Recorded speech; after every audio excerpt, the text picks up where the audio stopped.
I don't know if you'll have quite enough room on that phone of yours to record all of the stories I could tell you. Phones that record voices now, I never would have imagined it. You see, I don't get very many visitors up here these days, so when I do, I make sure to take full advantage of the ones that I do have, especially when they're as handsome as you are, young man. Now, don't go blushing on me. My hearing may be failing, but my eyes look just as well as they ever did. Do you have a young lady? I see. You treat her well, young man. You treat her as she deserves to be treated.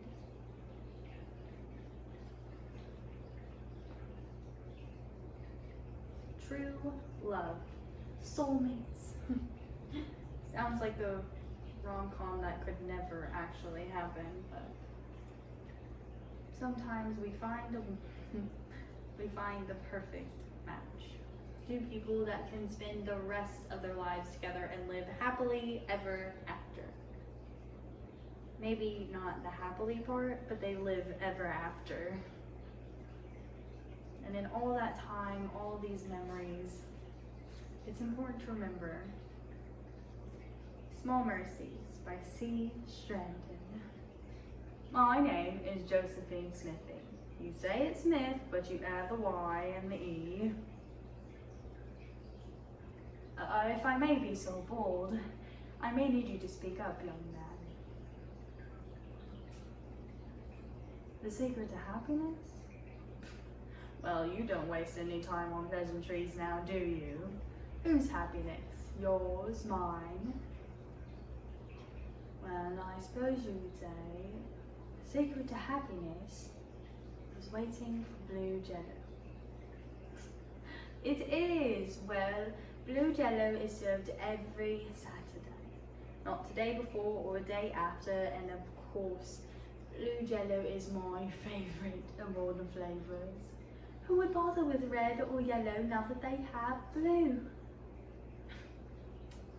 I enjoy my cup every Saturday and proceed to wait for the next week.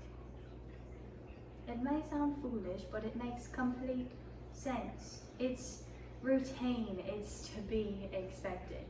There's a small pleasure in that. Oh, I fear I may have lost you. See, my happiness doesn't hinge on jello, blue or otherwise, but routine, dear. Expecting the expected. There's a comfort in that. Have you asked her to marry you? The lady? Well, you'll always remember your wedding day, but not the same way that she will.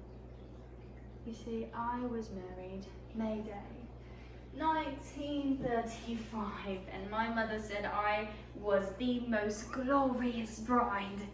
I had the most glorious white dress, and I married the handsomest man on earth. See, Robert, he held me, and he promised to protect me and that he loved me. And oh, how I loved him. And on that day, my heart was filled with all of this love, and I was everything I had ever expected to be, everything I ever wanted.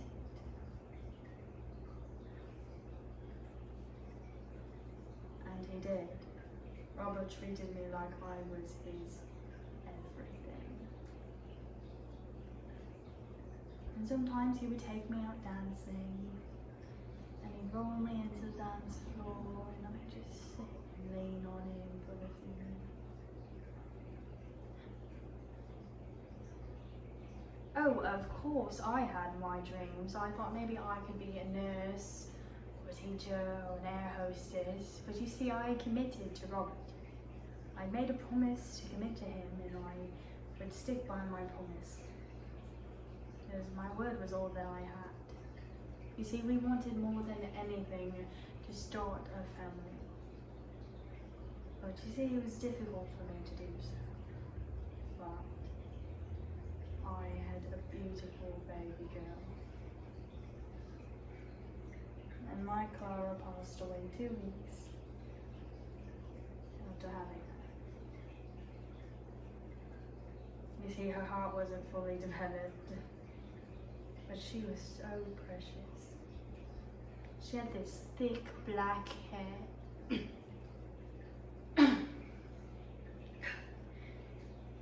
May I have a drink of water, please? You see, I was injured while carrying Clara. I fell. You see, I was several months alone with Clara, and I can't remember for the life of me, or I guess my brain just kind of refuses to. But I remember it was summer, and it was hot, and I had this dispute with Robert, and I told him no about something, and he struck me so hard in my stomach, and I fell down the stairs. And as I lay there sprawled at the bottom of the floor, I felt motionless. But what I felt was not the physical pain, the actual pain of my body. What I felt was my soul being struck clean out of me. And that was what hurt the most. And so I laid and I stopped, and I wanted to go back to the garden. When the dance and this big band were playing, all was well. But it never stayed that way. You see, I sat there on the floor, and I sat there until he told me, "Get up!"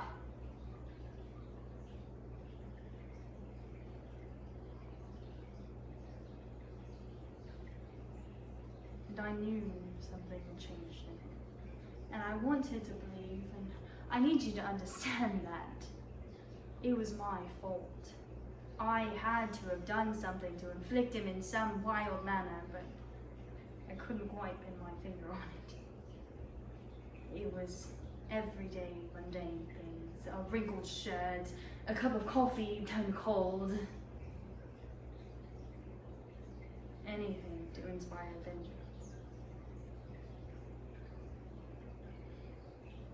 I had 2 boys, beautiful boys, strong, healthy boys, and I raised them. And I guess you could say it's easier to endure when you have little ones in the next room. And I wanted to protect them. And I was going to protect them and keep them safe.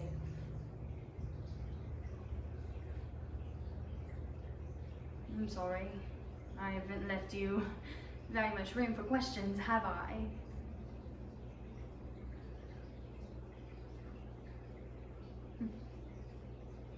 Robert left for the war in 1941. And I dreamt of leaving him and taking my boys and actually becoming an air hostess. I thought I could actually become an air hostess, and I would use expensive makeup and lip stain to cover up the bruises. And I'd hold this little cart down a little aisle and turn to see my boys. So proud of them all. So proud. You see, Robert wrote letters to me very routinely. He was very routine about that. Dear Josie, I cannot live another day without you, and I can't wait to go home. Protect yourself until I can return home. Robert. Protect myself. Protect myself.